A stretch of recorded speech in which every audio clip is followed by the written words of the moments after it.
level 13 upgrade. So for this upgrade, I'm going to be installing STRC's orange aluminum center driveline. This of course was donated to me by Kojot0976. Thanks a ton, man. Now guys, this is pretty much going to be a visual upgrade, but it's going to look so darn good.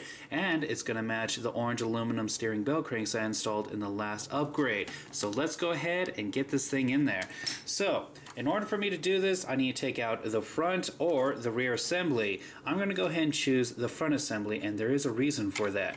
So I need to take out 7 screws. These 2 top ones that hold in the sway bars, these 2 big ones, these ones that are on each side of the chassis, and then on the bottom I need to go ahead and remove this screw that's attached to the steering bell cranks. Now I'm just going to go ahead and lift up the front of the chassis and then pull it on out. And as you can see, here is the center driveline. Now there's something that I'm going to have to do before I install the new one. As you can see, there's some grooves that are developing on this stock driveline. And the reason why I had to go ahead and de-anodize this because, well, first of all, it was blue and it looked terrible, but it was being scratched up right there as well.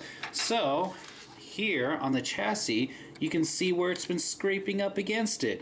Now this is only a problem that I've seen happen with the LCG chassis. So what I'm going to do is I'm going to go ahead and use this file, and I'm going to go ahead and file that down, because the last thing that I want to do is scratch this one up. Alright, you can see that I significantly sanded that thing down. Now I'm not going to have to worry about the dry shaft rubbing up against it and making it look bad.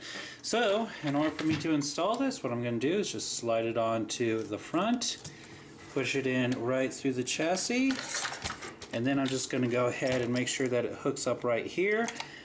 The bottom of the chassis, make sure this arm doesn't get stuck and that this lip goes into the bottom of the chassis.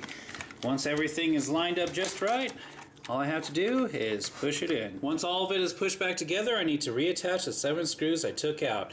2 for the sway bars, 2 for the top of the chassis, 1 on each side of the middle of the chassis, and then 1 finally on the bottom that holds on the steering bell cranks. Here is before, and here is after. Guys, that looks freaking awesome! Gotta love that orange aluminum. I wish I could find more parts that have that color.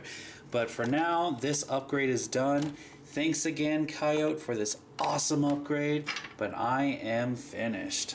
And that was Kojot's level 13 upgrade.